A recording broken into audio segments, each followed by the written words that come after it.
샬롬, 오랜만입니다. 오늘은 교회의 대표적인 거짓말 중에 하나를 다루려 합니다. 거짓을 밝히는 목적이 아니라 이 거짓이 덮어버린 중요한 구원의 원리를 밝히는 것이 목적입니다. 오늘은 말씀이 많이 깁니다. 너무 길면 듣기 어려우니 좀 짧게 하고 싶지만 나눠서 하기 어려운 내용이라 어쩔 수 없이 오늘은 길게 나눕니다. 그런데 듣는 분보다 준비하는 제가 훨씬 힘듭니다. 정말 중요한 내용이니까 사모하는 마음으로 들으실 분은 한 번에 이어서 들으시기를 권합니다. 예수님이 언제 다시 오시는가? 그 시점은 예수님이 승천하신 이후로 모든 기독교인들이 가장 궁금해하는 부분입니다. 예수님께서 다시 오시는 시기만 알아도 그것에 맞춰서 준비할 수 있다고 생각하기 때문입니다. 본질적으로 준비되고 있는 사람은 때와 시기를 알 필요가 없습니다. 하나님께서는 우리가 본질적으로 준비되게 하기 위해서 때와 시기를 가려두셨습니다. 때를 알지 못하면 언제 오시든 관계없이 준비되어 있기 위해 하루하루 주님 말씀 안에서 살려고 애쓸 텐데 때를 알면 때가 임박할 때까지 준비하지 않고 안일하게 살아가고자 하는 것이 사람의 타락한 본성입니다. 주님께서 오시는 때를 안다고 준비할 수 있는 것이 아닙니다. 그 준비는 물리적인 준비가 아니라 영적인 준비이고 의를 이루는 것이기 때문입니다. 구약의 말씀이나 신약의 말씀이나 구원받을 자에게 하나님께서 요구하시는 것은 열매입니다. 농사를 안 지어봐도 누구나 아는 것은 열매가 하루아침에 맺혀지지 않는다는 사실입니다. 씨를 뿌리고 열매를 맺기까지는 긴 시간과 수고가 필요합니다. 급하다고 씨가 빨리 싹을 내는 것도 아니고 열매가 빨리 맺는 것도 아닙니다. 오이나 토마토 같은 한 해살이 작물도 씨앗을 뿌린 뒤 서너 달이 지나야 열매를 먹을 수 있습니다. 열매를 맺는다는 것은 끝이 가까운 것입니다. 열매의 가장 숭고한 목적은 다시 태어나는 거듭남입니다. 종족 보존을 위해 씨를 품고 있는 열매가 맺히고 익어가면 그 세대의 끝이 다가온 것입니다. 곧 있으면 식물은 죽지만 열매 안에 있는 씨앗들을 통해 다시 태어나 생명을 이어갑니다. 모든 생명체 안에 거듭남의 비밀, 죽어야 다시 사는 비밀이 숨겨져 있습니다. 우리는 한 해살이 채소와 비교할 수 없는 가치의 존재로 하나님의 형상으로 창조된 최고의 피조물입니다. 사람의 씨앗인 정자와 난자가 만나 수정이 된 후로부터 출생까지 38주가 걸립니다. 그리고 아기가 자라 성인이 되어 다음 세대를 생산하기까지 20-30년의 세월이 걸립니다. 결혼을 해서 실제 가정을 이룰 때까지가 아니라 자녀 생산 능력을 가지는 때까지만 계산해도 10여 년이 걸립니다. 그런데 하나님께서 우리에게 요구하시는 것은 육신의 씨로 종족 보존을 하는 것이 아닙니다. 아담이 범죄하지 않았다면 생육하고 번성하여 땅에 충만하라는 말씀에 충실하여 종족 보존에 힘쓰면 되었을 것이지만 범죄로 인해 심판을 앞둔 모든 인간은 종족 보존보다 훨씬 중요한 거듭남이 필요합니다. 거듭나지 못하면 결과적으로 멸망하기 위해 태어난 것이 되므로 출생은 축복이 아니라 저주가 될 뿐입니다. 인간이 범죄할 것을 아신 하나님께서는 땅의 모든 생명체 안에 죽어야 다시 사는 놀라운 비밀을 심어 놓으셨습니다. 우리의 육신이 죽어야 우리가 영으로 다시 태어날 수가 있다는 것을 알게 하시기 위해서입니다. 우리는 이 땅에 태어날 때 자신의 의지와 관계없이 태어났다고 생각하기 쉽습니다. 저도 그렇게 생각했었는데 그렇지 않다는 것을 깨달았습니다. 수억 마리의 정자가 난자를 만나러 가는데 70에서 90%는 자궁의 경관에 들어가기 전에 죽는다고 합니다. 난자를 만나기까지 생존할 수 있는 정자는 100만 마리에서 수백만 마리 정도라고 하는데 100만 대 1의 경쟁률도 쉬운 것이 아닙니다. 태어난 아기가 기억하지 못할 뿐 우리의 씨앗이었던 정자는 생명을 얻기 위한 불타는 집념과 강인한 생명력으로 수억 마리 정자들을 제치고 끝까지 살아남아 난자를 차지하여 생명을 얻게 된 것입니다. 그 결과로 우리 각 사람이 잉태되었습니다. 이 놀라운 생명의 신비를 묵상하는 가운데 우리가 영으로 거듭나는 것에도 이와 같은 원리가 적용된다는 것을 깨달았습니다. 하나님께서 하늘에 속한 모든 것을 깨닫게 하시기 위해서 그림자, 모형으로 땅의 것을 설계하셨기 때문입니다. 수억 마리 정자들 중 하나의 정자가 생명을 얻기 위해 싸운 그 싸움이 우리가 거듭나는 데 적용되어야 합니다. 지구상의 어느 누구도 그냥 어쩌다 태어난 것이 아닙니다. 하나님께서 지으신 모든 생명체는 생명을 향한 엄청난 집념과 갈망이 있습니다. 시멘트에 갈라진 실 같은 틈으로도 비집고 올라오는 풀, 바위산에서도 어떻게든 뿌리 내리고 살아남는 나무들, 생명을 얻기 위해 길고 험난한 여정을 포기하지 않고 달려가는 정자 등 아무리 미약한 생명이라도 생명을 향한 간절한 열망은 모든 환란을 통과하고 승리하게 합니다. 육신의 씨앗이 생명을 얻는 과정과 마찬가지로 영으로 거듭나는 것도 생명을 향한 필사적인 싸움이 필요합니다. 때가 되면 구원받을 만한 믿음으로 자라가겠지 하고 안일하게 생각하는 사람들이 많습니다. 그러나 자신의 소중한 영혼을 시간의 흐름에만 맡겨두면 육신은 육신으로 끝날 뿐 시간이 흐른다고 자연스럽게 영으로 거듭나는 일은 일어나지 않습니다. 믿음은 영적인 영역입니다. 예수님은 너희가 겨자씨만한 믿음이 있다면 이라는 표현을 사용하셨습니다. 겨자씨만한 믿음이 있다면 이미 영적인 생명이 잉태된 것입니다. 겨자씨만한 믿음이 있다면 믿음이 자라가서 구원을 이루어가게 되지만 거듭나지 못한 사람들은 아직 겨자씨만한 믿음도 없기 때문에 자라갈 수도 없습니다. 자라기 위해서 먼저 태어나야 하는 것은 당연한 이치입니다. 영으로 거듭나지 않은 사람은 자랄 수 있는 실체, 영적인 생명, 영원한 생명이 없기 때문에 수십 년 교회를 다녀도 늘 똑같이 말씀을 깨닫지 못하고 믿음도 없고 목회자만 바라보며 육적인 삶을 살 수밖에 없습니다.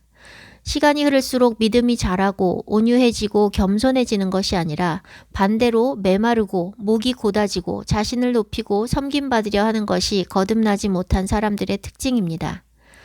거듭나고 싶다면, 영원한 생명을 얻기 원한다면 눈에 보이지 않을 만큼 작은 정자가 필사적으로 생명을 쟁취하는 것처럼 그렇게 간절하고 절박하게 영생을 얻기 위해 싸워야 합니다. 만일 거듭났다면 또한 열매를 맺기까지 자라는 시간이 필요합니다. 앞서 언급했듯이 열매를 맺고 잘 익어가는 것은 한 생명체의 생명의 주기에 있어 끝자락에 위치합니다. 한 해살이 식물이 열매를 맺으면 곧 그 한 세대가 끝이 납니다. 연어와 매미도 그 일생이 끝나가면서 자신이 죽어가면서 새로운 생명들을 탄생시킵니다. 자신이 죽고 새 생명을 탄생시키는 미션을 달성하고 그들은 종말을 맞이합니다. 사람이 맺어야 할 열매 역시 평생을 수고하고 씨름한 끝에 나타납니다. 텃밭 농사를 지으며 깨닫게 하신 하나님의 놀라운 섭리는 이것과 깊게 연관되어 있습니다. 각 사람의 수명이 다르고 부르심이 다르고 생활 환경도 다릅니다. 각 사람의 연한은 각 사람에게 고유의 형질과 은사를 부여하며 창조하신 하나님께 있습니다. 시편 39편 4절 여호와여 나의 종말과 연한이 언제까지인지 알게 하사 내가 나의 연약함을 알게 하소서. 시편 31편 15절 나의 앞날이 주의 손에 있사오니 우리의 연한을 정하시고 아시는 하나님께서는 모든 사람이 각자에게 주어진 삶의 시간 동안 열매를 맺고 영원한 생명으로 들어가기를 원하십니다. 식물이 그 생명을 마치고 씨앗을 통해 새 생명으로 거듭나는 것처럼 열매를 맺는 사람은 육신이 죽어 그 생을 마친 뒤 영원히 썩지 않을 부활의 몸을 입게 됩니다. 바울이 말합니다. 고린도후서 5장 1절에서 2절 만일 땅에 있는 우리의 장막집이 무너지면 하나님께서 지으신 집, 곧 손으로 지은 것이 아니요 하늘에 있는 영원한 집이 우리에게 있는 줄 아느니라. 참으로 우리가 여기 있어 탄식하며 하늘로부터 오는 우리 처소로 덧입기를 간절히 사모하노라. 믿는다고 말하는 아무나 죽기만 하면 다 하늘로부터 오는 처소로 덧입는 것이 아닙니다. 먼저 살아있는 동안 거듭나서 영생을 얻어야 하고 영적으로 자라가며 열매를 맺어야 합니다. 우리가 맺어야 할 열매는 육신의 열매가 아니라 영적인 열매이기 때문에 거듭난 사람만 성숙해 가면서 열매를 맺고 맺은 열매가 익었을 때 우리의 영혼이 추수되는 것입니다. 거듭난 뒤 영으로서 육을 죽이고 영적인 삶을 살아가는 사람들이 죽으면 영원한 하늘의 처소를 덧입음으로써 죽을 것이 생명에게 삼켜지게 됩니다. 이 땅에 사는 동안 육으로만 살던 사람은 하늘로부터 오는 처소로 덧입을 수가 없습니다. 거듭난 사람만 하나님의 나라에 들어갈 수 있다고 예수님께서 말씀하셨습니다. 영원한 하늘의 처소에 합당한 삶으로 준비된 영혼에게 마지막 나팔 소리와 함께 호련한 변화가 일어납니다. 우리는 우리의 연한을 알지 못합니다. 예수 그리스도께서 다시 오시는 때도 우리의 개개인의 종말도 알지 못합니다. 때는 비밀에 붙여져 있습니다. 그래서 자신에게 기회의 시간이 얼마나 남아있는지 아무도 알지 못합니다. 그렇기 때문에 하루하루가 마지막 날인 것처럼 살며 준비해야 하는 것입니다. 열매가 익으면 추수되는 것처럼 우리의 삶이 열매를 맺고 다 무르익으면 거두어들여집니다. 그것이 영혼의 추수입니다. 히브리어로 죽음은 아사프라는 동사의 수동형으로 표현됩니다. 추수 용어로 거두어들이다, 수동태로 거두어들여지다 라는 뜻입니다. 의의 열매를 맺은 사람은 하나님께서 거두어들이셔서 곳간, 즉 믿음의 조상들이 있는 곳에 두시고 악을 행한 자들은 모아 불에 태우십니다. 추수 때는 세상 끝이라 하셨습니다. 먼저 익은 열매는 먼저 거둬들이는 것과 같이 잘 익은 준비된 영혼은 환란이 있기 전에 거둬들여집니다. 그것은 사람들이 기대하는 휴거가 아니라 정해진 연한의 때에 부름받는 자연사나 순교입니다. 너무 많은 사람들이 성경 말씀을 사사로이 풀어 헛된 휴거를 사모하고 있는데 우리가 사모해야 할 것은 휴거가 아니라 순교나 사명을 다하고 죽는 것입니다. 마지막에는 전무후무한 환란이 있을 것인데 하나님께서는 항상 심판을 행하시기 전에 의인들을 먼저 데려가십니다. 이사야 57장 1절에서 2절 의인이 멸망하나 마음에 두는 자가 없고 경건한 자들이 데려감을 당하나 의인이 다가올 재앙으로부터 거두어들여진 줄로 깨닫는 자가 없도다. 자기의 고든 길로 걷는 자 평안이 올 것이며 그들은 그들의 침상에서 안식하리라. 하나님께서 심판을 행하시기 전, 재앙이 임하기 전에 의인과 경건한 자들은 미리 데려가셔서 쉬게 하시고 재앙을 보지 못하게 하신다는 말씀입니다. 거두어들여진다는 동사는 앞서 언급했듯이 구약에서 의인들의 죽음에 사용되는 일반적인 표현입니다. 계시록에서도 먼저 죽는 자가 복되다는 것을 증거하고 있습니다. 계시록 14장 13절 또 내가 들으니 하늘에서 음성이 나서 이르되 기록하라 지금 이후로 주 안에서 죽는 자들은 복이 있도다 하시매 성령이 이르시되 그러하다 그들이 수고를 그치고 쉬리니 이는 그들의 행한 일이 따름이라 하시더라. 이사야 57장 말씀과 맥을 같이 하는 말씀입니다. 많이 수고한 그들은 다가올 환란에 고통받지 않도록 미리 잠들게 하시는 것입니다. 그렇다면 환란에 남아있는 자들은 다 악인이라는 것일까요? 아닙니다. 의인이 있습니다. 그러나 아직 열매가 추수될 만큼 연글지 못한 사람들입니다. 추수를 할 때 먼저 익은 것들을 거두는 것처럼 영혼의 추수도 먼저 익은 사람들을 먼저 거둬들입니다. 앞선 세대들에 먼저 익어 거둬들여진 사람들이 있고 동일한 세대에도 먼저 거둬들여지는 사람들이 있습니다. 가장 가까운 북한을 비롯해서 세상 곳곳에 순교하는 사람들이 많이 있는데 우리는 참 편하게 살고 있습니다. 그래서 우리의 열매가 연글지 않았습니다. 열매가 언제 무르익는지 아십니까? 한여름 뜨거운 태양 아래서 뜨거움을 견디며 익어갑니다. 날씨가 선선하고 햇빛이 따뜻할 때가 아니라 한여름 뙤약볕, 장렬하는 태양 아래 모든 작물이 익어갑니다. 가장 뜨거운 시간을 견디고 나야 추수되는 것입니다. 추수 때는 세상 끝이라고 말씀하셨는데 히브리어로 끝과 추수와 여름은 다 같은 뿌리입니다. 여름이 끝이고 추수가 임박한 때입니다. 우리 삶에도 견디기 힘든 고통, 환란이 있지 않고는 우리 영혼이 추수할 만한 열매로 익지 않습니다. 편하게 누리고 적당히 교회 다니며 예배 한 번씩 드리고 헌금 드리는 그런 일상으로 열매가 맺혀지는 것도 아니고 익는 것은 더더욱 아닙니다. 환란의 때에 남아있는 의인들은 그 뜨거운 시간을 보내면서 먼저 거둬들여진 사람들과 같이 추수되기 위해 열심히 자신을 준비하며 수확에 합당한 열매가 될 것입니다. 우리 삶의 궁극적인 목적은 심판을 피하고 구원을 받는 것입니다. 날 때부터 심판으로 가는 길에 서 있는 우리는 하나님의 구원이 없이는 심판을 피할 길이 없습니다. 구원은 곧 하나님의 심판에서 벗어나는 것입니다. 심판의 주체도 구원의 주체도 하나님이시니 하나님을 등지면 심판을 받는 것이고 하나님께 붙으면 심판을 면하고 구원을 받는 것입니다. 하나님은 모든 사람이 구원에 이르기를 원하십니다. 한 영혼을 너무나 귀히 여기시기 때문에 아들을 죽이셔서 구원의 길을 여셨습니다. 예수님의 피는 모든 사람의 죄값을 감당하고도 남음이 있습니다.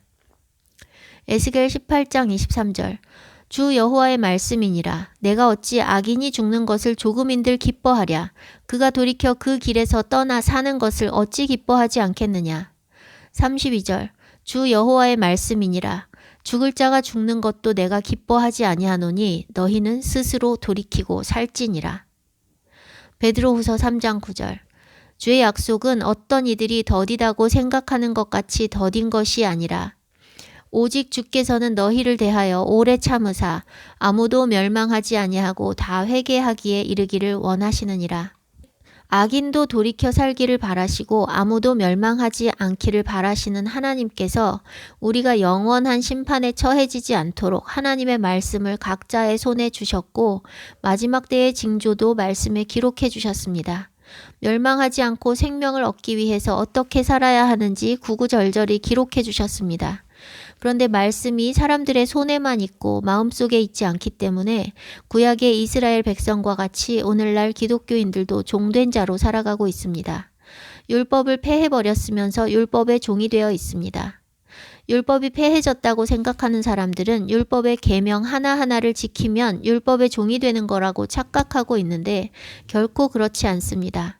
오히려 그 반대로 자율적으로 자발적으로 지키는 사람들이 자유인이고 안 지키려 하는 사람들이 종입니다. 한국 사람이 한국의 헌법과 법률과 규칙들을 어기지 않고 준법하면 종입니까? 한국인으로서 주인의식이 있고 한국을 사랑하는 사람들은 법을 지키고 오히려 노예 근성을 가지고 있는 사람들이 보이는 데서만 지키는 척하고 자기 이익을 위해 불법과 편법을 행하는 것입니다. 마찬가지로 하나님 나라에 속한 사람은 자원함으로 율법을 지키려 하는 반면 하나님 나라에 속하지 않은 종들은 불법을 행하며 어떻게든 안 지키는 쪽으로 말씀을 해석해서 불법을 행하는 자신들에게 면죄부를 주려 합니다. 불법이라는 것은 법이 없는 상태를 말하는 것으로 토라가 없는 상태가 바로 불법입니다. 그런데 율법을 지키고 안 지키는 것보다 중요한 것이 있습니다. 율법이 어디에 새겨져 있는가의 문제입니다. 이것은 거듭남과 관계된 것입니다. 하나님께서 주신 계명이 돌판에 성경책에만 새겨져 있는 사람들은 거듭나지 못한 사람들입니다. 그들은 육신대로 살기 때문에 계명을 지켜도 율법의 종으로서 지키는 것밖에 알지 못합니다. 거듭나지 못한 사람은 율법을 지키든 안 지키든 율법의 종된 자리에서 벗어나는 것이 근본적으로 불가능합니다. 반면 하나님의 계명이 마음판에 새겨진 사람들은 거듭난 사람들입니다. 거듭난 사람들에게 율법을 지켜야 하느냐 말아야 하느냐는 일고의 가치도 없는 문제입니다. 거듭난 사람들은 사람이 가르치지 않아도 율법이 자신을 자유케 하는 완전한 법이라는 것을 자연히 알게 되고 자원하는 순종이 따릅니다. 더 온전한 순종을 하기 위해 주님의 은혜를 구하고 자신의 죄악된 육신으로 인해 가슴을 치며 안타까워하지 지켜야 되냐 말아야 되냐와 같은 어리석은 의문은 품지 않습니다. 그런 의문이 있다는 것 자체가 율법의 종이라는 것을 증명합니다. 종은 자발적으로 지키지 않습니다. 순종하지 않는 모든 사람은 안 지키는 그것이 자유라고 생각하지만 안 지키는 것 자체가 종이기 때문입니다. 반면 아들은 아버지의 뜻을 알고 자원하여 지키기 때문에 율법의 종이 아닌 것입니다. 오늘날 교회는 구약과 신약을 율법 시대와 은혜 시대로 나눕니다. 저는 이런 분류를 좋아하지 않습니다. 성경 말씀을 그대로 믿으면 신학적으로 개념을 정리하거나 하는 불필요한 작업이 없이도 하나님의 깊은 뜻이 하나 둘씩 깨달아져서 그분을 사랑하고 그분 뜻대로 살고자 하는 마음이 솟아납니다.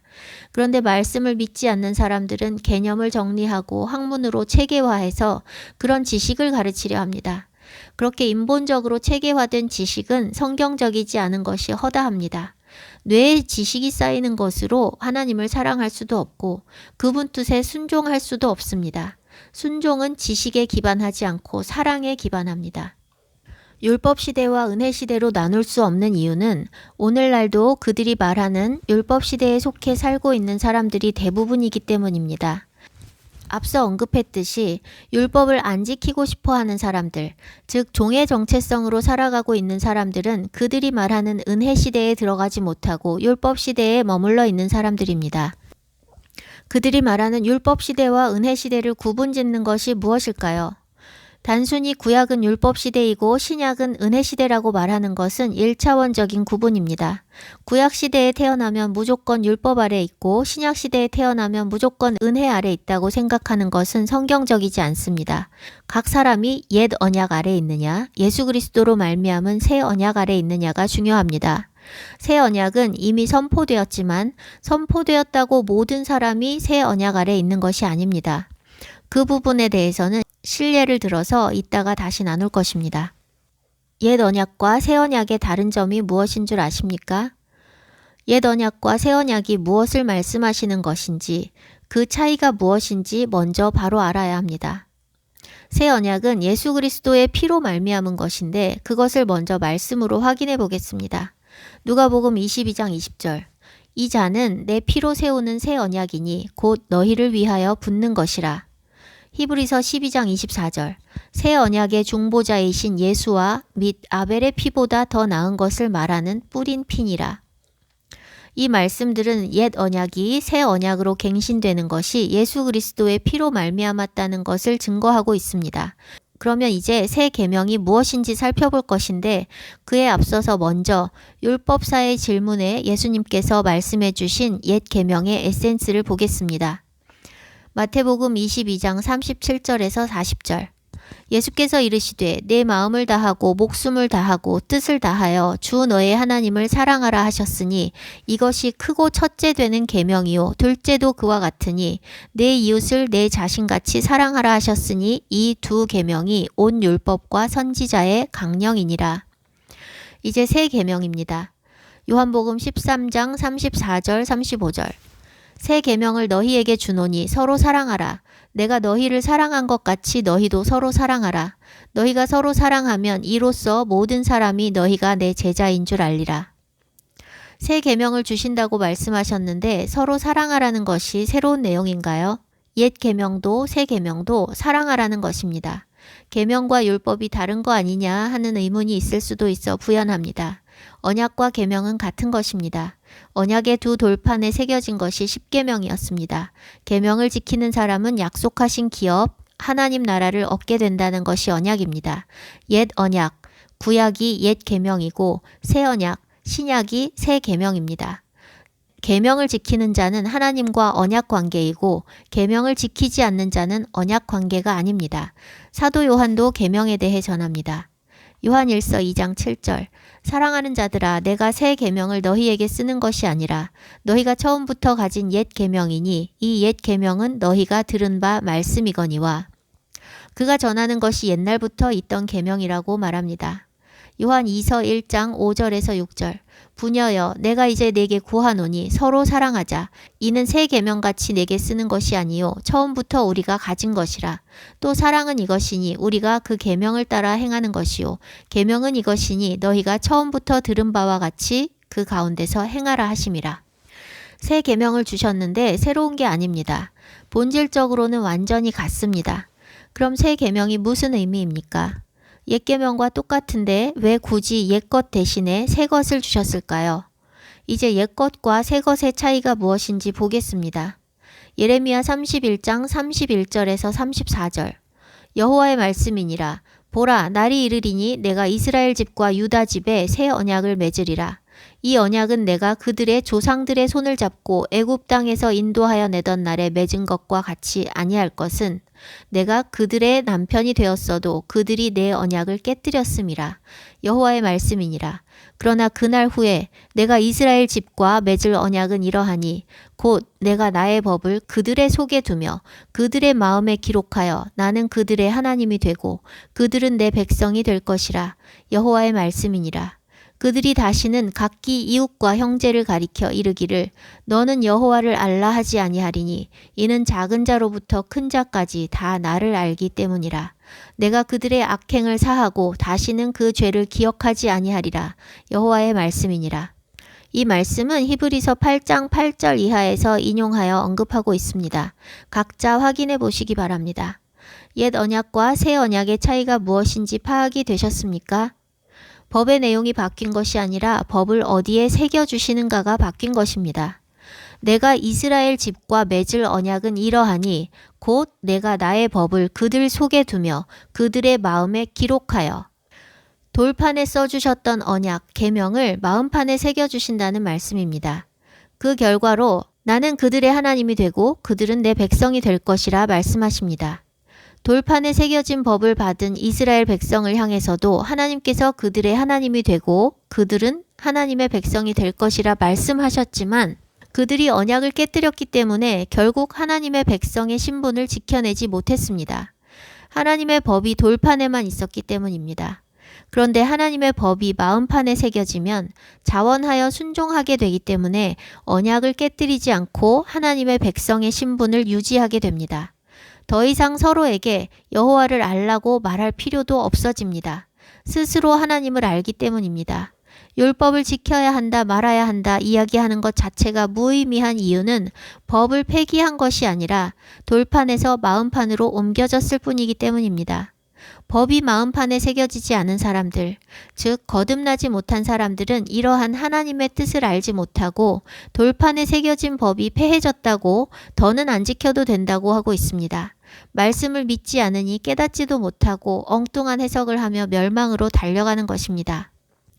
히브리서는 예레미야의 말씀을 이용하고 있지만 한편으로는 사람들이 율법이 폐해졌다는 것으로 오해할 수 있는 소지가 있는 말씀이 있습니다. 히브리서 7장 16절에서 19절. 그는 육신에 속한 한 계명의 법을 따르지 아니하고 오직 불멸의 생명의 능력을 따라 되었으니 증언하기를 내가 영원히 멜기세덱의 반차를 따르는 제사장이라 하였도다. 전에 있던 계명은 연약하고 무익함으로 폐하고 율법은 아무것도 온전하게 못할지라. 이에 더 좋은 소망이 생기니 이것으로 우리가 하나님께 가까이 가느니라. 옛 계명이 연약하고 무익하여 폐하고 율법은 아무것도 온전하게 못할지라 라고 말씀하고 있는데 이것은 우리를 의롭게 하는 역할을 율법이 할 수 없다는 것을 말하는 것입니다. 율법 자체는 우리를 자유케 하는 완전한 법이니 율법을 지키면 구원받아 살게 되는 것은 확실합니다. 문제는 아무도 율법을 온전히 지킬 능력이 없기 때문에 범죄하는 우리의 속죄를 위해 동물 희생 제사를 명하셨습니다. 그런데 해마다 같은 제사를 드려야 하고 본질적으로 동물의 죽음이 사람의 죄값을 대신한다고 사람이 의로워질 수 있는 것이 아닙니다. 그래서 율법의 역할은 죄를 죄되게 하고 우리를 메시아께로 인도하는 역할을 담당하는 것입니다. 율법이 죄인인 우리를 의인으로 끌어올려주는 역할을 할 수 없기 때문에 예수님께서 돌아가셨고 우리는 예수 그리스도를 믿음으로 말미암아 죄인에서 의인으로 바로 끌어올려졌습니다. 그리고 율법은 우리가 믿음을 고백한 뒤에 그 역할을 수행하게 됩니다. 순서가 바뀐 것입니다. 옛 언약 아래에서는 율법 준수를 통해 의롭다 하심을 받아야 했는데 그것이 원천적으로 불가능했기 때문에 새 언약 아래에서는 메시아를 믿음으로 먼저 의롭다 칭해 주시고 그 뒤에 율법을 지키게 되는 것입니다. 우리의 믿음으로써 먼저 의롭게 해주신 뒤에 율법을 받을 때는 그 율법이 마음에 새겨지기 때문에 죄된 육신을 입고서도 의를 이루어갈 수가 있습니다. 율법이 마음에 새겨지는 것은 성령을 받는 것이기 때문에 그리스도의 영, 말씀의 영이신 성령께서 우리 마음에 들어오시면 율법의 말씀이 우리 마음에 새겨지고 말씀의 인도하심을 따라 의를 이루어갈 수 있게 됩니다. 우리는 의롭다 칭하심을 받기 전이나 후나 여전히 육신 안에 거하기 때문에 죄를 범할 수밖에 없고 우리 자신의 힘으로 의를 이룰 수 없지만 예수 그리스도께서 우리의 의가 되어주시고 성령께서 인도자, 교사, 위로자 되어주시기 때문에 그분을 의지하여 영으로 육을 다스리며 성령의 열매, 의의 열매를 맺을 수 있게 되는 것입니다. 여호수아가 아말렉과 전투할 때에 승리가 여호수아의 힘에 달린 것이 아니라 모세의 팔에 달려 있었습니다. 모세의 양팔을 붙잡고 있던 아론과 훌은 예수 그리스도와 성령님을 의미합니다. 그리고 모세의 팔이 내려오지 않고 있었던 그 상태를 표현한 히브리어가 정확하게 믿음과 성실함, 신실함을 의미하는 에무나입니다. 즉 모세의 팔이 떨어지지 않고 있는 그 상태, 믿음과 성실함이 예수 그리스도와 성령님의 도우심으로 가능한 것이고, 여호수아가 전쟁에서 승리하는 것도 예수 그리스도와 성령께서 붙잡아 주심으로 가능한 것입니다. 돌판에 새겨진 율법은 우리를 메시아께로 이끌고, 메시아를 믿고 따르는 자는 마음판에 새기는 율법, 즉 성령을 받게 됩니다. 그리고 성령께서 우리 안에서 말씀으로 육신과 죄를 다스리며 열매를 맺도록 이끌어 가십니다. 돌판에 새겨졌던 법이 마음판으로 옮겨지는 것이니 율법이 폐해지는 것이 아니라 완전케 되는 것입니다. 예수님께서 내가 율법을 폐하러 온 줄로 생각하지 말라, 폐하러 온 것이 아니요 완전케 하려 함이라 하신 말씀처럼 성령께서 우리 마음에 율법을 새겨주심으로써 율법의 의가 이루어질 수 있게 되는 것입니다. 돌판에 새겨진 율법, 성경책에 기록된 율법은 죄를 죄되게 하여 우리가 죄인임을 깨닫게 하고 우리에게 구원자가 필요하다는 것을 깨닫게 합니다. 자신이 죄인이라는 것을 깨달은 사람만 예수 그리스도를 향한 간절함이 있습니다. 돌판에 새겨진 율법을 받아들이고 그대로 살려고 애써보지 않은 사람은 자기가 얼마나 큰 죄인인지 결코 깨달을 수 없습니다. 따라서 예수 그리스도께로 나아갈 수도 없고 마음의 법 되시는 성령을 받을 수도 없습니다. 오랜 기간 동안 정체되어 변화되지 않는 사람들은 아직 예수님을 받아들이지 않은 것입니다. 그분을 믿음으로 그분과 함께 죽는 결단을 하지 않고서는 예수님은 내 주인, 내 왕, 내 생명이 되실 수 없습니다. 율법 시대와 은혜 시대로 나누는 것이 옳지 않다는 것에 대해 어느 정도 감이 오셨는지 모르겠습니다. 구원을 받는 것, 하나님 나라를 상속받는 것은 어느 시대나 동일한 기준에 따라 이루어집니다. 구약과 신약은 시대로 구분지어야 할 것이 아닙니다. 구약은 구약의 역할이 있고 신약은 신약의 역할이 있습니다. 우리에게 더 이상 옛 언약이 필요 없다면 구약을 폐기하셨을 것입니다. 그러나 앞서 언급했듯이 옛 언약과 새 언약은 내용이 다른 것이 아니라 새겨진 장소가 다른 것이고, 옛 언약을 완전케 하신 완성판이 새 언약이기 때문에 옛 언약이 사라지면 새 언약도 실체가 사라져 버리게 됩니다. 구약은 신약의 모체이고 신약은 구약의 완전한 성취입니다. 하나님께서 그 원리를 가르쳐 주시기 위해 이스라엘의 여정을 모형으로 그림자로서 보여주셨습니다. 이제부터 그것을 나누려고 합니다. 처음 듣는 내용일 것이니 잘 들으시고 바르게 이해하시기를 바랍니다. 하나님께서 주신 언약의 두 돌판, 즉 율법을 직접 받은 모세는 온유함이 지면에 누구보다도 승하다는 인정을 받았습니다. 온유함은 겸손함의 다른 표현입니다. 그리고 온유함의 상급은 땅을 상속받는 것이라고 예수님께서 산 위에서 말씀하셨습니다. 그런데 온유함이 누구보다 뛰어난 모세가 왜 그토록 사모했던 약속의 땅에 들어가지 못했을까요? 그는 40년 광야 여정 동안 끊임없이 하나님을 거역하는 이스라엘 백성들로부터 대적질을 당하면서도 그들을 위해 중보하는 놀라운 온유함을 소유한 지도자인데 단 한 번의 실수로 가나안 땅에 들어가지 못하는 가혹한 처분을 받았습니다. 민수기 20장 8절, 지팡이를 가지고 내 형 아론과 함께 회중을 모으고 그들의 목전에서 너희는 반석에게 명령하여 물을 내게 하라. 내가 그 반석이 물을 내게 하여 회중과 그들의 짐승에게 마시게 할지니라. 하나님께서는 모세에게 반석에 명령하여 물을 내게 하라고 명령하셨습니다. 민수기 20장 10절에서 11절, 반역한 너희여 들으라. 우리가 너희를 위하여 이 반석에서 물을 내랴 하고 모세가 그의 손을 들어 그의 지팡이로 반석을 2번 치니, 명령해서 물을 내라 하셨는데 모세는 반석을 2번 쳤습니다. 불순종입니다. 이 한 번의 불순종으로 하나님은 바로 유죄 판결을 내리십니다. 민수기 20장 12절, 너희가 나를 믿지 아니하고 이스라엘 자손의 목전에서 내 거룩함을 나타내지 아니한 고로 너희는 이 회중을 내가 그들에게 준 땅으로 인도하여 드리지 못하리라. 하나님이 너무하신 것 같지요? 저도 예전엔 너무하시다 생각했고 지도자의 책임이 중하기 때문이라고 생각했습니다.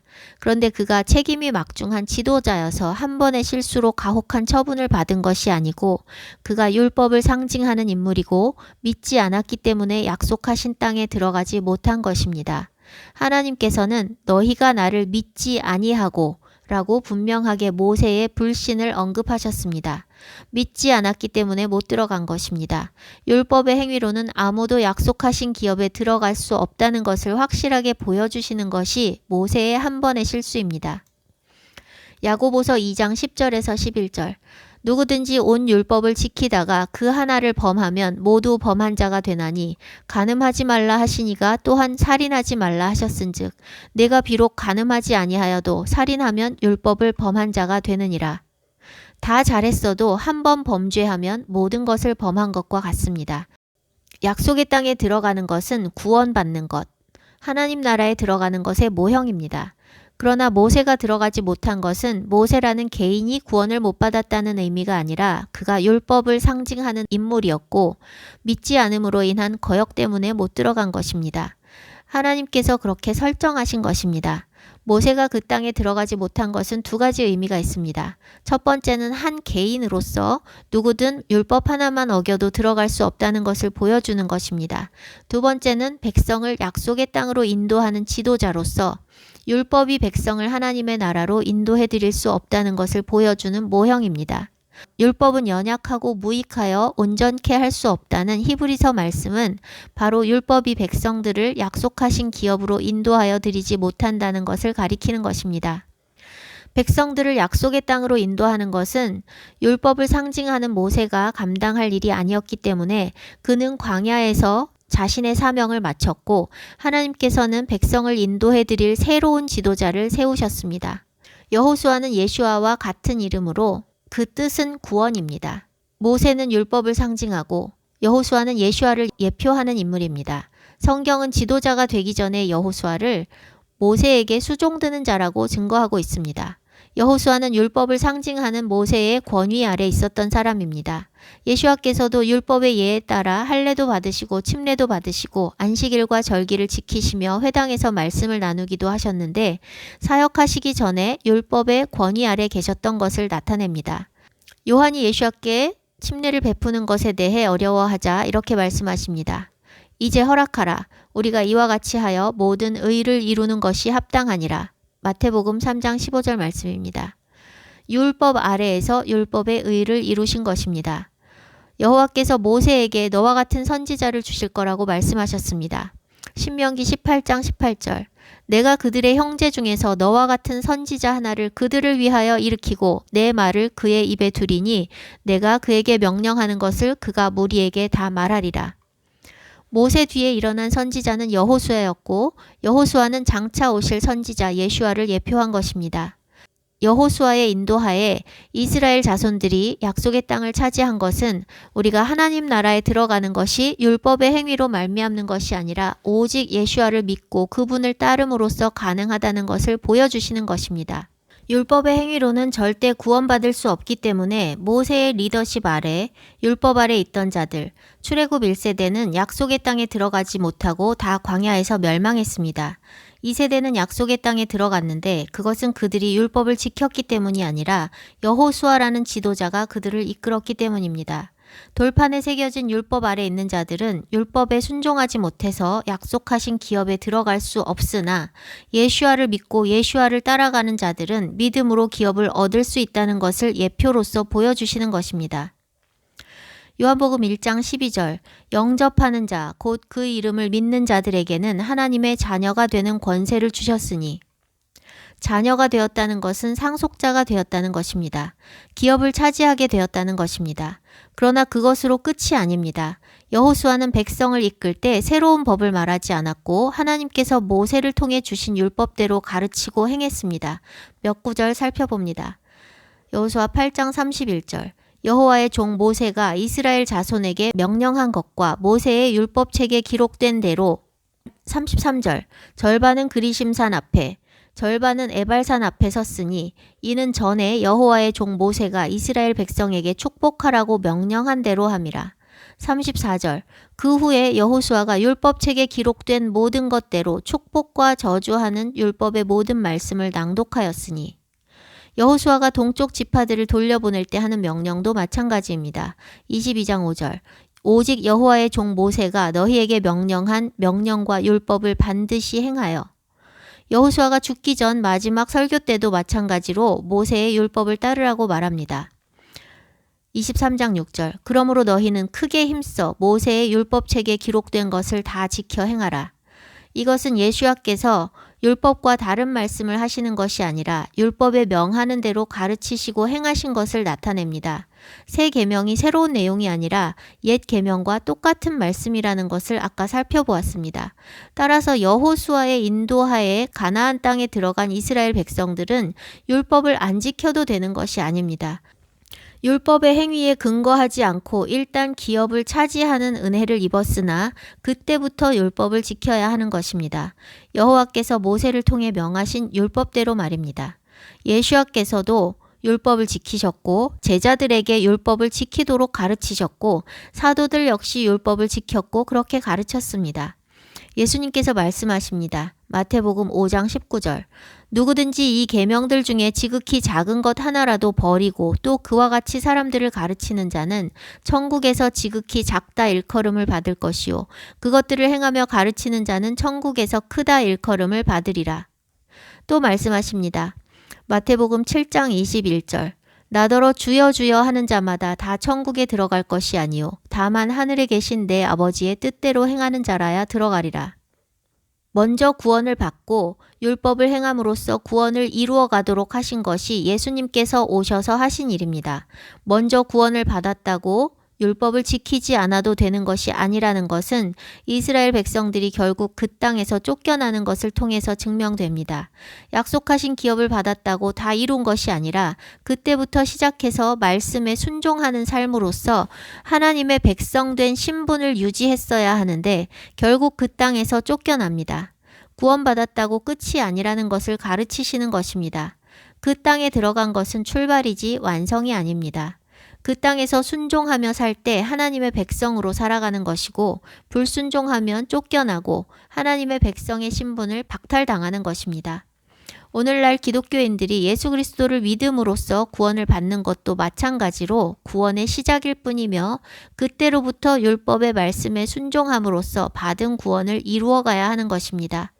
예수님이 오신 것을 기점으로 시대가 바뀌었고 구원의 법칙이 달라졌습니까? 아닙니다. 예수님께서 오시기 전에도 구원은 믿음으로 받는 것이었습니다. 사람들이 말하는 율법 시대인 구약 시대에도 믿음의 의로 구원받은 사람이 있습니다. 돌판의 율법을 받은 출애굽 1세대인 갈렙은 새로운 지도자 여호수아를 제외하고 이스라엘 12지파 중에서 유일하게 가나안 땅에 들어간 1세대입니다. 예수님이 오시기 한참 전 세대입니다. 그는 온전한 마음으로 하나님을 쫓았으므로 그 땅에 들여보내신다고 하나님께서 약속하셨습니다. 그는 다른 사람들과 달리 하나님의 말씀을 믿음으로 순종했습니다. 믿지 않은 정탐꾼들은 그 땅의 장대한 자들을 보고 그 땅을 취할 수 없을 거라고 보고했고 그들의 말을 들은 믿음 없는 자들은 애굽으로 돌아가자 했습니다. 그러나 갈렙은 그 땅을 그들에게 주시리라는 하나님의 약속을 믿었습니다. 모두가 율법으로 의를 이루지 못해 광야에서 멸망당했는데 갈렙만은 믿음의 의로 약속의 땅에 들어갔습니다. 그는 옛 언약을 받은 세대지만 그 언약이 돌판에만 있지 않았고 언약을 믿음으로써 마음판에 법이 새겨진 사람입니다. 옛 언약을 받은 사람이라도 그 언약을 믿으면 마음판에 새겨지는 새 언약을 받는 것과 같습니다. 율법이 마음판에 새겨지면 육신의 할례가 아니라 마음의 할례를 행함으로 참된 하나님의 백성으로 거듭나게 되는 것입니다. 율법 이전의 세대는 어떨까요? 아브라함은 율법을 받기 이전의 사람이고 예수님이 오시기 한참 전의 사람입니다. 그런데 아브라함도 믿음으로 의롭다 하심을 받아 믿음의 조상이 되었습니다. 창세기 15장 6절 아브라함이 여호와를 믿으니 여호와께서 이를 그의 의로 여기시고 아브라함 이전의 세대의 의인들도 마찬가지입니다. 아벨, 에녹, 노아와 같은 사람들은 율법이 있기 한참 전에 살던 아담과 동시대의 사람들이지만 믿음으로 의롭다 하심을 얻어 구원받은 의인들입니다. 모세의 때와 오늘날에 큰 차이점이 있습니다. 하나님께서 범죄에 대해 즉각적으로 심판하지 않으시고 오래 참으신다는 것입니다. 모세의 때 옛 언약 아래 있던 백성들은 범죄하면 즉각 심판을 받았습니다. 모세 역시도 한 번의 실수 후 바로 하나님의 판결을 받았고 정탐꾼들도 즉각 판결을 받아 40일의 잘못으로 40년을 광야에서 방랑하다가 결국 광야에서 멸망하게 되었습니다. 미리암도 즉각 심판을 받았고 고라와 다단과 아비람도 즉각 심판을 받았습니다. 반면 오늘날 하나님께서는 즉각 심판을 행하지 않으시고 오래 참으십니다. 모세의 때처럼 즉각 심판이 행해진다면 대담하게 악을 행하는 사람들이 많지 않을 것입니다. 그런데 범죄하고 악행을 해도 하나님께서 잠잠하시고 오래 참으시니 악인들이 악을 행하기를 두려워하지 않습니다. 은혜로 살고 있는 줄을 깨닫지 못하고 하나님을 두려워하지 않기 때문입니다. 그런데 즉각 심판이 행해지지 않은 것이 예수와께서 오신 뒤에야 이루어진 것이 아니고 모세를 통해 율법을 받기 전에도 예수와의 예표인 여호수아가 기업을 차지한 후에도 즉각 심판은 없었습니다. 율법을 주시기 전에는 심판의 근거가 되는 율법이 없으니 즉각 심판하지 않으셨고 여호수아 때에는 율법의 의가 아니라 믿음의 의로 구원을 받는다는 것을 보여주는 예표의 세대였기 때문입니다. 여호수아가 모세의 율법대로 가르쳤고 그가 죽기 전에도 모세의 율법을 따라 행하라고 백성들에게 당부했지만 이스라엘 자손들은 여호수아와 그 세대의 장로들이 생존할 동안만 여호와를 섬기고 곧 하나님을 버렸습니다. 사사시대로 접어들어 그들이 하나님을 버리고 우상을 따르며 자기 소견에 옳은 대로 행했지만 하나님께서는 그들의 범죄에 대해 즉각 심판하지 않으셨고 오래 참고 기다리셨습니다. 말씀을 믿음으로 마음의 할례를 받고 마음의 율법이 새겨지면 아브라함처럼 갈렙처럼 자원해서 순종하게 되는데 자원하는 순종은 즉시 이루어지는 것이 아니기 때문입니다. 아이들을 가르칠 때 회초리로 즉각 처벌하면 빠른 순종을 유도할 수는 있지만 그것은 자원하는 순종이 아니라 두려움에 기반한 복종입니다. 처벌을 통한 복종은 자원하는 순종으로 이어지지 않습니다. 반면 아이가 잘못할 때마다 회초리로 다스리지 않고 자기의 잘못된 행위의 열매를 먹고 스스로 깨닫도록 기다려주면 시간은 오래 걸릴지라도 자원하는 순종으로 이어집니다. 하나님께서 오래 참으시는 이유입니다. 이미 주신 율법 안에 순종의 축복과 불순종의 저주가 자세하게 기록이 되어 있으니 어떤 길을 선택할지는 각자의 몫입니다. 그 율법을 마음에 새겨 순종하든 무시하고 불순종하든 자기 행위의 열매는 기록된 대로 자기가 먹게 됩니다. 순종을 통해서 축복을 받은 사람은 하나님의 말씀이 진리임을 계속해서 경험함으로써 하나님을 더 신뢰하고 사랑하게 되며 의를 이루어가게 됩니다. 그리고 불순종하는 사람들은 자기 행위의 열매를 먹게 될 때 재앙이나 심판을 통해서 깨우치고 돌이킬 기회를 얻게 됩니다. 잘못하자마자 매를 맞는 것이 아니라 스스로 쌓은 죄악의 열매로 고통에 처하게 되면서 하나님을 찾고 돌이키게 되면 은혜에 감사하며 자원하는 순종으로 이어질 수 있습니다. 그러나 자기 행위의 열매로 재앙을 당할 때에도 돌이키지 않는 사람들도 많이 존재합니다. 하나님께서는 그들이 스스로 돌이킬 수 있도록 정죄를 최후로 미루시고 오래 참으시는 것입니다. 잘못할 때마다 즉각 형벌을 주시진 않더라도 갑자기 멸망하지 않을 수 있도록 자기 행위의 열매를 먹게 하심으로써 깨달을 기회를 계속 주십니다. 개인의 종말이나 세상의 종말을 맞게 되면 더 이상의 기회가 없기 때문에 살아있는 동안 하나님을 떠난 삶의 고통스러운 열매를 먹게 하시는 것입니다. 사사시대에 그토록 패역할 수 있었던 것도 하나님께서 즉각 심판을 행하지 않으시고 오래 참으셨기 때문입니다.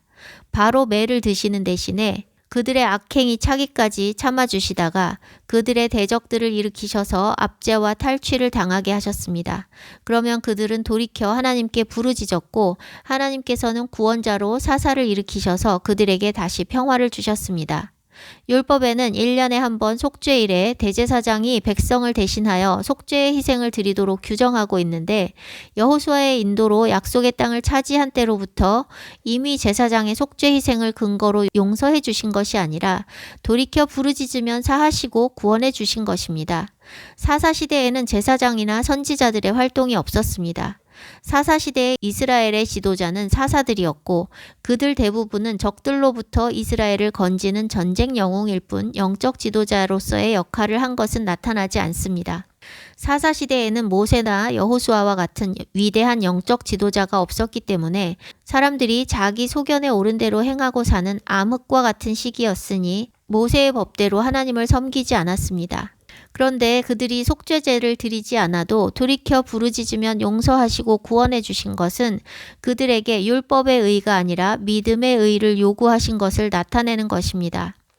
왕정시대는 어떨까요? 사울과 다윗과 솔로몬 모두 범죄했습니다. 그런데 그들의 범죄에도 불구하고 그들을 바로 정죄하여 내치지 않으셨고 모두 40년씩 통치했습니다. 옛 언약 아래서 율법의 의를 요구하셨다면 바로 내치셨어야 합니다. 그런데 이미 약속의 땅을 차지한 그들에게 요구되는 것은 율법의 의가 아니라 믿음의 의이기 때문에 기회의 시간을 충분히 주신 것입니다. 다윗의 시편들을 보면 다윗이 제사장을 통한 속죄가 아니라 회개를 통해 하나님 앞에 나아갔었음을 볼 수 있습니다. 제사법과 절기법이 율법에 다 기록되어 있지만 그대로 행해진 것은 극히 드문 일이었습니다. 그들이 안 지켰다고 율법이 폐해진 것이 아닙니다. 유다 왕국 후반기 히스기야 왕 때 성전을 정결하게 하고 성전의 일을 정비하고 속죄 제사도 드리고 감사 제물도 드렸습니다. 그리고 유월절을 성대하게 지켰습니다. 또다시 7일을 지키고 솔로몬 이래로 없었던 큰 기쁨이 예루살렘에 있었다고 기록하고 있습니다. 모세의 율법대로 행한 히스기야 시대에 하나님께서 축복하시고 형통하게 하셨습니다. 요시야는 율법책을 발견하여 회개하고 돌이키며 영적인 개혁을 단행하고 유월절을 지켰는데 선지자 사무엘 이후로 유월절을 그처럼 지키지 못했다고 기록하고 있습니다. 율법을 주셨는데 약속하신 땅을 기업으로 받고 난 백성들은 율법을 따라 행하지 않았습니다. 그들을 백성 삼아 주시고 그들에게 하나님 되어 주시고 기업을 주시기 위해 종되었던 애굽에서 이끌어내신 그 하나님과 그분께서 행하신 일을 기억하기 위해 처음으로 주신 규례가 유월절 규례입니다. 그런데 사무엘 이후로 요시야와 같이 유월절을 제대로 지킨 적이 없었다고 기록하고 있습니다. 사무엘 이전에는 사사시대였으니 더 말할 것도 없습니다. 가장 처음으로 주신 규례, 하나님과 그들의 관계를 규명하고 기억하는 법인 유월절 규례조차 지키지 않은 그들이 무슨 법을 지켰겠습니까? 율법의 의로 땅을 차지할 수 없으니 먼저 땅을 주셨는데 땅을 차지하고는 율법을 버리고 하나님을 버리고 이방신을 쫓고 범죄하던 그들을 보시는 하나님의 마음이 어떠셨을까요? 절기 하나 제대로 지키지 않던 수백 년의 세월 동안 오래 참으시고 기다리신 하나님께서 히스기야와 요시야가 개혁을 해서 율법의 일부라도 준수했던 것을 보고 기뻐하신 것을 보며 눈물이 났습니다. 100% 은혜를 베푸시고 0.1%도 감사와 경배를 받지 못하신 하나님의 처지를 생각하니 참 가슴이 아팠습니다. 가나안 땅에 아모리 족속의 죄악이 찰 때까지 기다리셨다가 택하신 백성 이스라엘에게 기업으로 주신 하나님께서는 이스라엘의 범죄를 오래오래 참으시며 그들이 돌이키길 기다리셨지만 결국 이스라엘의 죄악이 차서 그들을 그 땅에서 쫓아내셨습니다. 그것은 우리가 믿음으로 구원을 받았어도 구원을 잃을 수 있다는 것을 보여주는 예표입니다. 약속하신 기업, 영생을 믿음의 의로 받았어도 율법대로 행하지 않고 자기 길로 가면 결국 구원은 취소되는 것입니다. 각자 성경을 꼼꼼히 살펴보십시오. 약속의 땅에 들어간 이후로 이미 모세의 때와는 다르게 하나님께서 노하기를 더디하셨던 것을 볼 수 있습니다.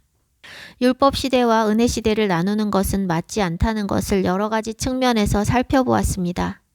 예수님이 오시기 전에 이미 예수님의 예표인 여호수아가 약속의 땅을 차지한 때로부터 즉각 심판은 멈춰졌습니다. 그리고 예수님이 오시기 전에도 모든 세대에서 믿음으로 의롭다 하심을 받고 구원을 받은 사람들이 많이 있습니다. 따라서 교회가 주장하는 구약은 율법시대, 신약은 은혜시대라는 말은 매우 비성경적인 거짓입니다. 율법시대가 있다 하면 모세가 광야에서 이끌었던 그 40년 뿐인데 그때도 율법의 종이 되지 않고 믿음으로 의롭다 칭함을 받고 약속하신 기업을 차지한 갈렙이 있으니 율법시대라는 이름은 전혀 적절하지 않습니다.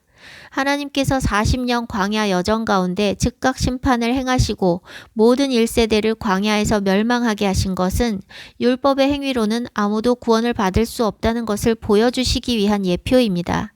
율법을 주시지 않은 시대에도 하나님은 오래 참으시는 하나님이셨습니다. 노아 때 홍수 심판을 행하시기까지 하나님께서 얼마나 기다리셨습니까? 바벨탑을 쌓은 무리들을 즉각 죽이시지 않았고 그들의 말을 혼잡케 해서 흩으시기만 했습니다. 모든 세대의 모든 인류는 패역하고 악했지만 하나님께서는 약속하신 대로 홍수 이후로 지금까지 모든 인류를 쓸어버리는 심판을 행하지 않으셨습니다. 하나님은 언제나 오래 참으시고 노하기를 더디하십니다. 율법이 마음에 새겨지면 하나님의 크신 은혜와 자비가 깨달아지고 형용할 수 없는 분량의 사랑과 공의에 순종하고 싶은 마음이 가득해집니다. 수천 년간 베풀기만 하시고 경배받지 못하신 그분께 위로와 기쁨이 되고 싶은 마음이 간절해집니다. 하나님의 은혜는 언제나 보이게 또 보이지 않게 우리를 겹겹이 둘러싸고 있고 우리가 회개하고 돌이켜 삶을 얻기를 기다리고 계십니다. 그런데 그분을 믿지 않는 사람들은 지금은 율법 시대가 아니니 율법을 지키는 것은 종되는 거라고 말합니다. 구원받은 자라면 율법을 행해야 합니다. 구원받지 못한 사람은 율법을 행해도 구원받지 못합니다. 구원받기 전에 사람이 율법을 행하는 것은 광야에 있던 1세대 이스라엘처럼 율법 아래 종으로서 행하는 것이기 때문입니다. 믿음으로 구원받은 자들은 반드시 거듭나야 하고 율법의 말씀대로 살아야 합니다. 구분을 한다면 율법 시대와 은혜 시대로 나누는 것이 아니라 은혜 받을 자와 은혜 밖에 머무는 자로 나누어야 합니다. 어느 시대에든 하나님의 말씀을 믿은 사람은 말씀이 마음에 새겨지고 순종하여 의롭다 하심을 얻은 반면 예수님이 오신 뒤의 세대들일지라도 말씀을 믿지 않으면 마음의 할례를 받지 못하고 마음의 법이 새겨지지 못해 하나님의 나라에 들어갈 수 없는 것입니다. 정죄와 심판은 최후에 있으나 아무도 자신의 최후가 언제인지 알지 못합니다. 그러니 별안간 정죄받고 영원한 심판에 처해지지 않을 수 있도록 말씀의 빛으로 비춰서 자신의 행위를 돌아보아야 합니다. 율법은 이미 주셨습니다. 순종의 축복과 불순종의 저주가 이미 다 기록되어 있습니다. 아담에게 너희가 선악과를 먹는 날에는 반드시 죽으리라고 미리 경고하신 것처럼 하나님은 우리가 행해야 할 것과 금해야 할 것을 알려주시고 그 행위의 결과가 어떤 것인지 미리 알려주셨습니다. 그대로 따르느냐 거역하느냐는 각자의 선택에 달린 것입니다. 베드로후서 3장 9절 주의 약속은 어떤 이들이 더디다고 생각하는 것 같이 더딘 것이 아니라 오직 주께서는 너희를 대하여 오래 참으사 아무도 멸망하지 아니하고 다 회개에 이르기를 원하시느니라. 거듭나서 구원을 이루어가는 사람은 오래 참아주시는 하나님의 은혜에 감사하며 성령의 도우심을 의지해 말씀으로 자신을 정결케 하는 일에 열심을 냅니다. 반면 거듭나지 못하고 멸망을 향해 가는 사람들은 심판이 없다 생각하고 주님을 두려워하지 않습니다. 이사야 57장 11절 내가 누구를 두려워하며 누구로 말미암아 놀랐기에 거짓을 말하며 나를 생각하지 아니하며 이를 마음에 두지 아니하였느냐. 내가 나를 경외하지 아니함은 내가 오랫동안 잠잠했기 때문이 아니냐. 하나님께서 즉각 심판을 행하지 않으시고 오랫동안 잠잠하시기 때문에 그분을 두려워하지 않고 악을 행하는 자들의 결과는 멸망입니다. 이사야 57장 13절 내가 부르짖을 때에 내가 모은 우상들에게 너를 구원하게 하라. 그것들은 다 바람에 날려가겠고 기운에 불려갈 것이로되 나를 의뢰하는 자는 땅을 차지하겠고 나의 거룩한 산을 기업으로 얻으리라. 하나님의 법을 버린 자들의 결과를 말씀하시는 것입니다. 하나님께서 정말 두려운 영원한 심판을 최후로 미루어 두신 것을 감사하며 우리에게 있는 기회의 시간을 허비하지 말아야 합니다. 우리 삶에 있는 여러 가지 고통들이 우리의 죄의 열매라는 것을 깨달아야 하나님의 은혜 아래 그분의 날개 그늘 아래 피할 수 있습니다. 이런저런 고통이 있고 쌓인들이 있는데 깨닫지 못하고 돌이키지 않으면 홀연히 멸망하게 됩니다. 질병, 채무, 스트레스 등 우리 삶에 고통이 되는 여러 가지 문제들에 익숙해지는 것은 매우 위험합니다. 정상이 아닌 것에 익숙해져서 견디는 것은 하나님께 피하지 않고 버티는 것입니다. 몸에 이상 신호가 오면 병원보다 먼저 하나님을 찾아야 합니다. 이상 신호는 있는데 병원에서 문제를 발견하지 못하면 괜찮은 줄 알고 안심하고 개선해야 할 부분을 돌아보지 않아 문제를 키우게 됩니다. 병원에서 문제를 발견했다면 원인 제거가 아니라 증상 제거를 하기 때문에 개선해야 할 원인을 덮어버리게 됩니다. 몸에 안 좋은 음식을 계속 먹어도 이상 증세가 나타나지 않으면 괜찮은 줄 알고 병이 드러날 때까지 계속 먹는 것은 미련한 짓입니다. 죄의 문제가 다 그렇습니다. 식탐도 죄고 채무도 죄입니다. 궁핍하면 궁핍한 대로 자족하며 살고 하고자 하는 것에 필요한 재정이 공급되지 않으면 하나님의 뜻이 아니라 생각하고 내려놔야 하는데 자기 뜻대로 결정하고 자기 방법으로 재정을 충당하는 것은 하나님의 인도하심을 거절하는 삶의 방식입니다. 스트레스로 인한 정신질환도 주님께 맡기지 못하고 스스로 붙잡고 있기 때문입니다. 이렇게 삶의 모든 영역에 있어서 자기 뜻대로 결정하고 자기 방법으로 해결하는 방식으로 살면 하나님을 의지하지 않고 하나님과 별개로 사는 것이기 때문에 하나님께서 어떤 사인을 보내주셔도 깨닫지 못하고 갑자기 망하게 됩니다.